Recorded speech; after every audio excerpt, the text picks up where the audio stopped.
Cambridge English, IELTS 13, Tests 1 to 4. Published by Cambridge University Press and Uckles, 2018.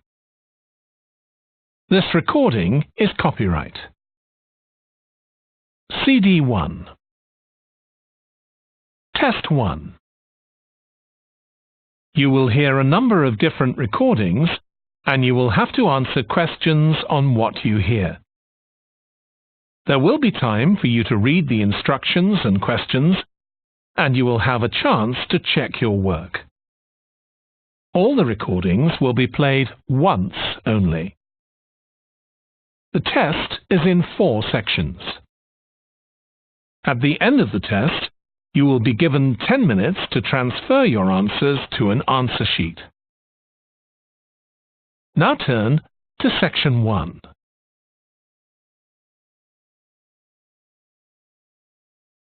Section 1. You will hear a telephone conversation between a woman who wants to attend a cookery class and an official at a tourist information center. First, you have some time to look at questions 1 to 6.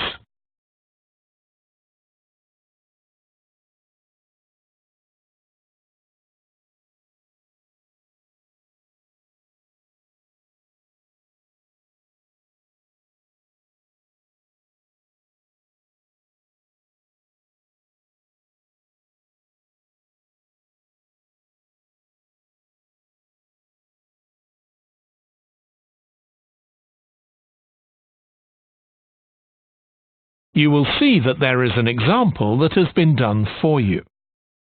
On this occasion only, the conversation relating to this will be played first. Hello, Tourist Information Center. Mike speaking. How can I help you? Oh, hi. I wanted to find out about cookery classes. I believe there are some one-day classes for tourists. Well, they're open to everyone, but tourists are always welcome. Okay, let me give you some details of what's available. There are several classes. One very popular one is at the food studio. The first cooking class is at the food studio, so studio has been written in the space. Now we shall begin. You should answer the questions as you listen because you will not hear the recording a second time. Listen carefully and answer questions 1 to 6. Hello, Tourist Information Center. Mike speaking. How can I help you? Oh, hi. I wanted to find out about cookery classes. I believe there are some one-day classes for tourists. Well, they're open to everyone, but tourists are always welcome. Okay, let me give you some details of what's available. There are several classes. One very popular one is at the food studio. Okay.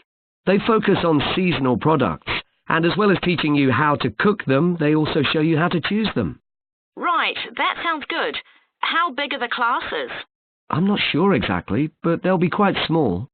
And could I get a private lesson there? I think so. Let me check. Yes, they do offer those.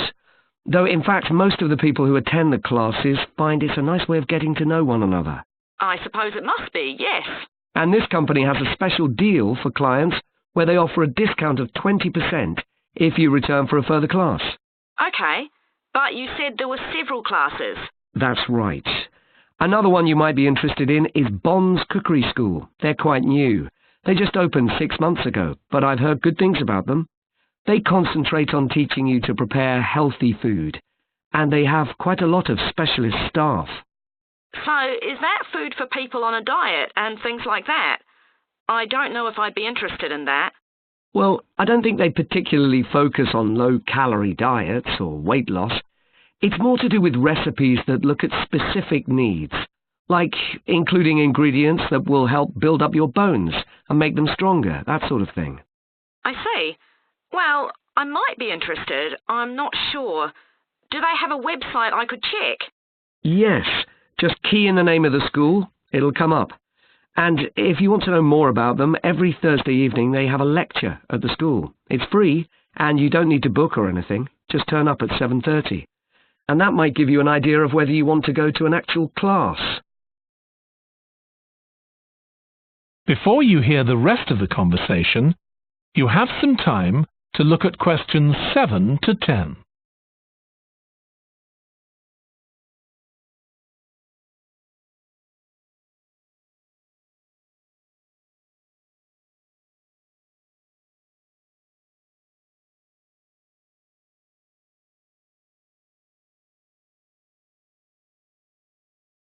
Now listen and answer questions 7 to 10. Okay, there's one more place you might be interested in. That's got a rather strange name. It's called the Retzor Center. That's spelled A-R-R-E-T-S-A. Okay. They've got a very good reputation. They do a bit of meat and fish cookery, but they mostly specialize in vegetarian dishes. Right.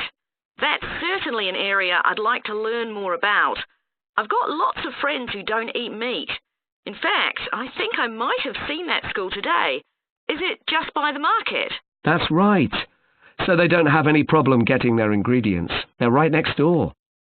And they also offer a special 2-hour course in how to use a knife. They cover all the different skills, buying them, sharpening, chopping techniques. It gets booked up quickly, though, so you'd need to check it was available. Right. Well, thank you very much. I'll go and check that out. That is the end of section 1. You now have half a minute to check your answers.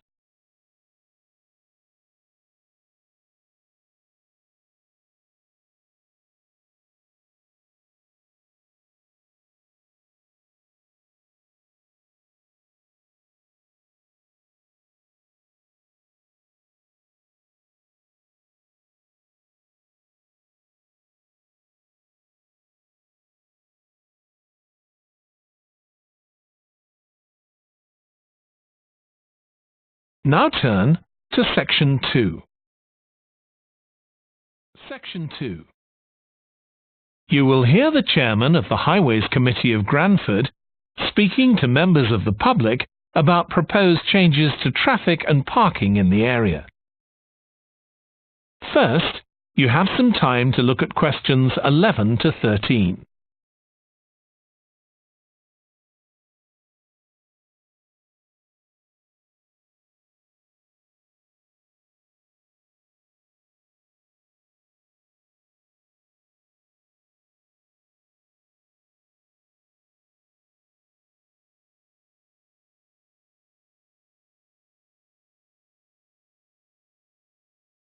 Now listen carefully and answer questions 11 to 13.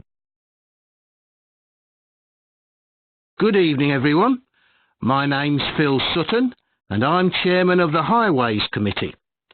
We've called this meeting to inform members of the public about the new regulations for traffic and parking we're proposing for Granford. I'll start by summarising these changes before we open the meeting to questions. So, why do we need to make these changes to traffic systems in Granford? Well, we're very aware that traffic is becoming an increasing problem. It's been especially noticeable with the increase in heavy traffic while they've been building the new hospital. But it's the overall rise in the volume of traffic of all kinds that's concerning us. To date, there's not been any increase in traffic accidents, but that's not something we want to see happen, obviously. We recently carried out a survey of local residents, and their responses were interesting. People were very concerned about the lack of visibility on some roads due to cars parked along the sides of the roads. We'd expected complaints about the congestion near the school when parents are dropping off their children or picking them up. But this wasn't top of the list, and nor were noise and fumes from trucks and lorries, though they were mentioned by some people. We think these new traffic regulations would make a lot of difference, but we still have a long way to go. We've managed to keep our proposals within budget, just so they can be covered by the council, But of course it's no good introducing new regulations if we don't have a way of making sure that everyone obeys them. And that's an area we're still working on with the help of representatives from the police force. Before you hear the rest of the talk, you have some time to look at questions 14 to 20.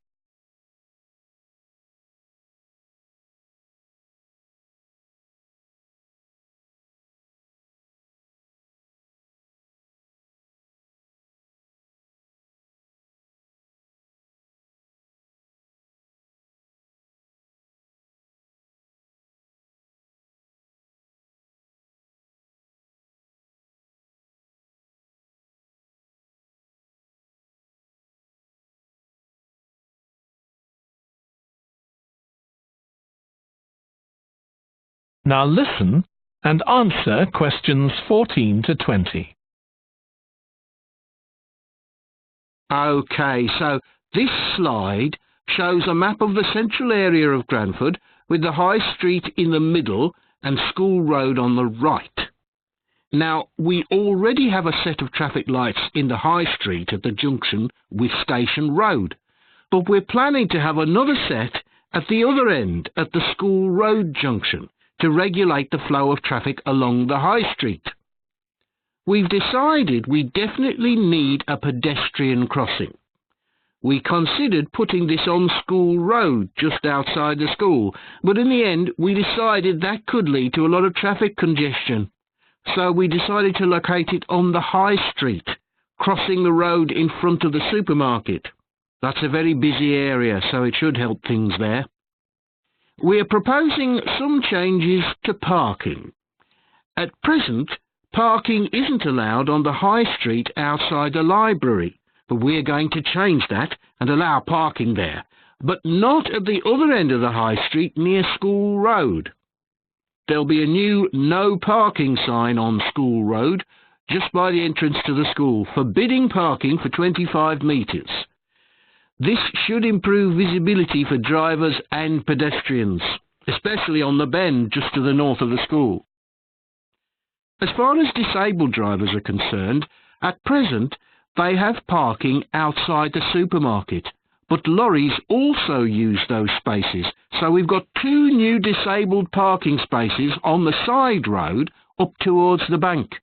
It's not ideal, but probably better than the present arrangement. We also plan to widen the pavement on School Road. We think we can manage to get an extra ½ metre on the bend just before you get to the school, on the same side of the road. Finally, we've introduced new restrictions on loading and unloading for the supermarket, so lorries will only be allowed to stop there before 8 AM. That's the supermarket on School Road. We kept to the existing arrangements with the High Street supermarket. OK, so that's about it. Now, That is the end of section 2. You now have ½ a minute to check your answers.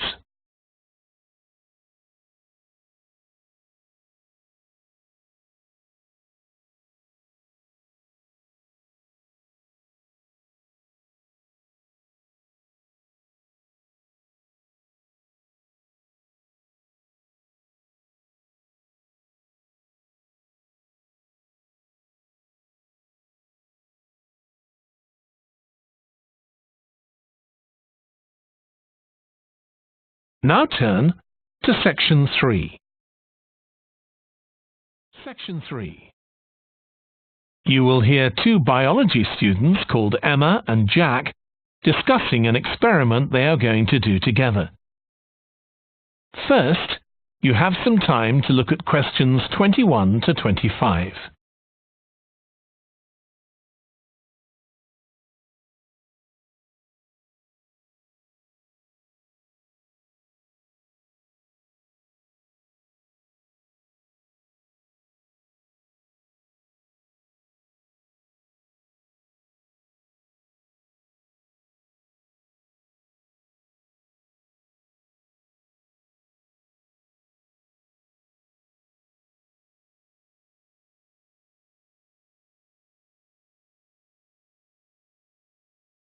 Now listen carefully and answer questions 21 to 25.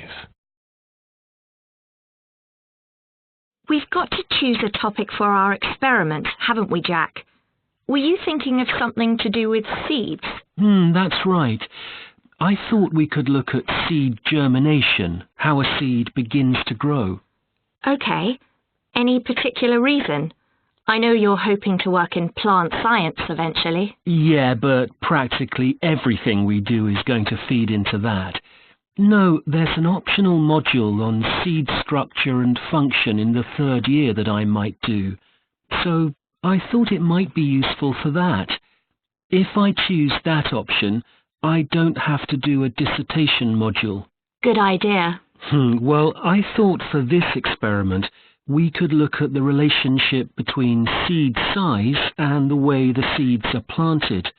So we could plant different sized seeds in different ways and see which grow best. OK. We'd need to allow time for the seeds to come up. That should be fine if we start now. A lot of the other possible experiments need quite a bit longer. So that'd make it a good one to choose. And I don't suppose it'd need much equipment. We're not doing chemical analysis or anything. Though that's not really an issue. We've got plenty of equipment in the laboratory. Yeah, we need to have a word with the tutor if we're going to go ahead with it, though. I'm sure our aim's okay. It's not very ambitious, but the assignment's only 10% of our final mark, isn't it? But we need to be sure we're the only ones doing it. Yeah, it's only 5% actually, but it'd be a bit boring if everyone was doing it.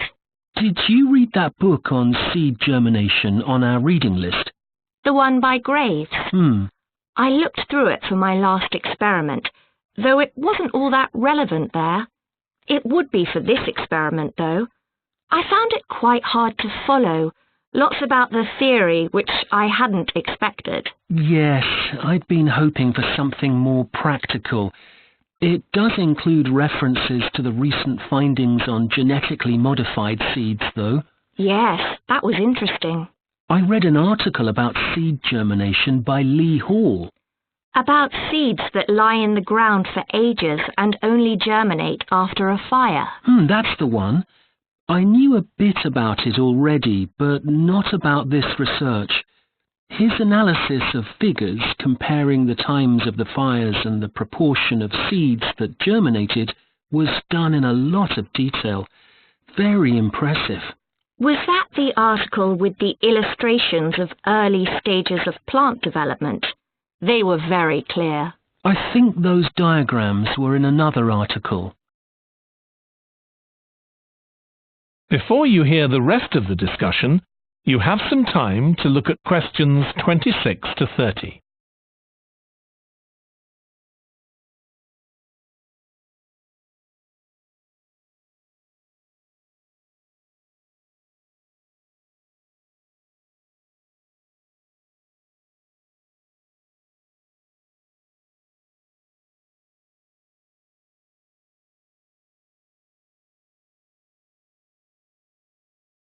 Now listen and answer questions 26 to 30. Anyway, shall we have a look at the procedure for our experiment? We'll need to get going with it quite soon. Right. So the first thing we have to do is find our seeds.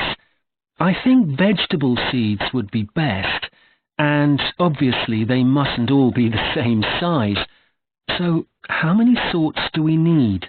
About 4 different ones? I think that would be enough. There'll be quite a large number of seeds for each one. Then for each seed we need to find out how much it weighs and also measure its dimensions. And we need to keep a careful record of all that. That'll be quite time-consuming. And we also need to decide how deep we're going to plant the seeds, right on the surface a few millimeters down, or several centimeters. OK, so then we get planting. Do you think we can plant several seeds together in the same plant pot? No, I think we need a different one for each seed. Right. And we'll need to label them. We can use different coloured labels. Then we wait for the seeds to germinate. I reckon that'll be about 3 weeks, depending on what the weather's like. Then we see if our plants have come up and write down how tall they've grown. Then all we have to do is look at our numbers and see if there's any relation between them. That's right. So then we get... That is the end of section 3. You now have half a minute to check your answers.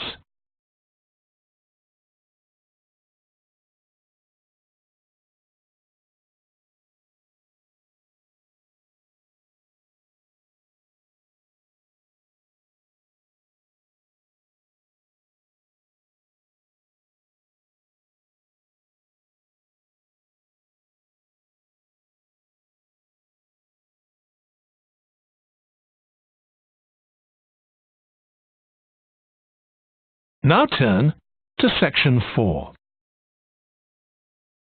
Section 4. You will hear part of a lecture on an environmental studies course about recent research on how animals are adapting to urban environments. First, you have some time to look at questions 31 to 40.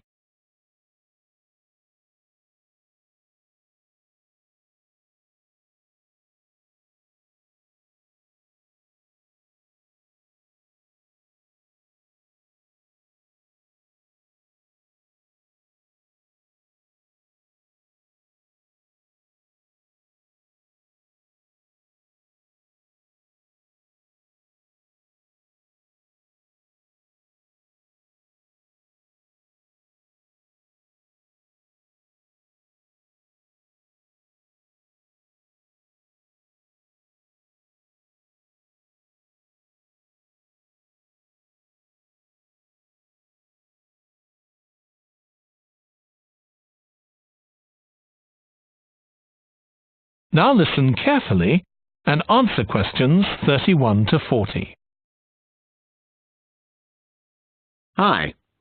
Today we're going to be looking at animals in urban environments, and I'm going to be telling you about some research on how they're affected by these environments.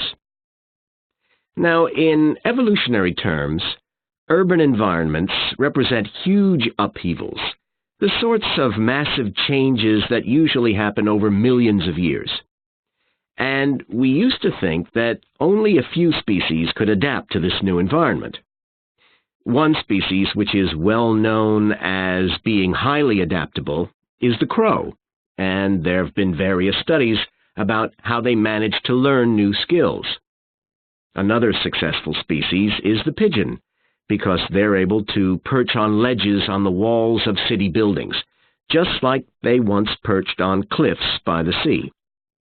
But, in fact, we're now finding that these early immigrants were just the start of a more general movement of animals into cities, and of adaptation by these animals to city life. And one thing that researchers are finding especially interesting is the speed with which they're doing this. We're not talking about gradual evolution here. These animals are changing fast. Let me tell you about some of the studies that have been carried out in this area. So, in the University of Minnesota, a biologist called Emily Snellrud and her colleagues looked at specimens of urbanized small mammals such as mice and gophers that had been collected in Minnesota and that are now kept in museums there. And she looked at specimens that had been collected over the last 100 years, which is a very short time in evolutionary terms. And she found that during that time, these small mammals had experienced a jump in brain size when compared to rural mammals. Now, we can't be sure this means they're more intelligent, but since the sizes of other parts of the body didn't change, it does suggest that something cognitive was going on. And Snellrud thinks that this change might reflect the cognitive demands of adjusting to city life, having to look in different places to find food, for example, and coping with a whole new set of dangers. Then over in Germany, at the Max Planck Institute, there's another biologist called Katerina Miranda, who's done some experiments with blackbirds living in urban and rural areas. And she's been looking not at their anatomy, but at their behavior. So, as you might expect, she's found that the urban blackbirds tend to be quite bold. They're prepared to face up to a lot of threats that would frighten away their country counterparts. But there's one type of situation that does seem to frighten the urban blackbirds, and that's anything new, anything they haven't experienced before. And if you think about it, that's quite sensible for a bird living in the city.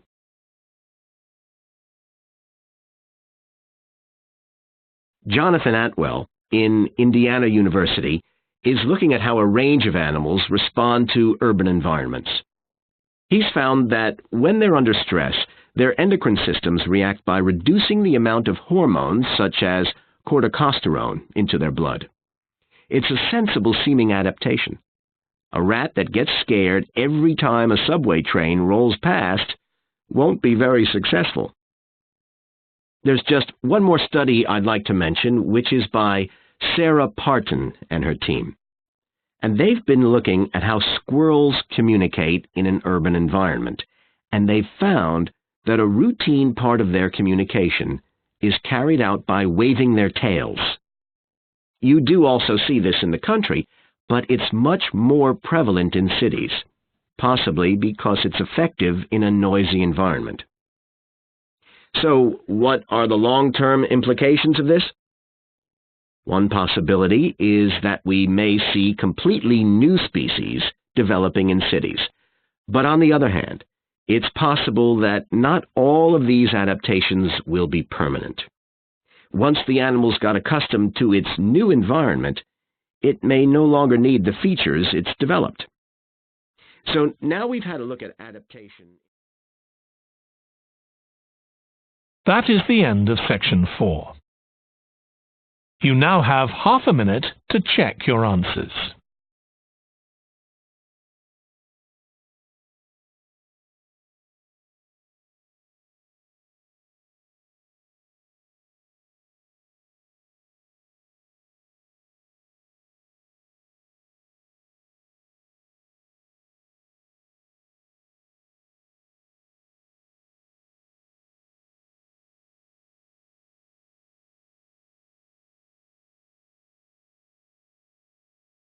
That is the end of the listening test.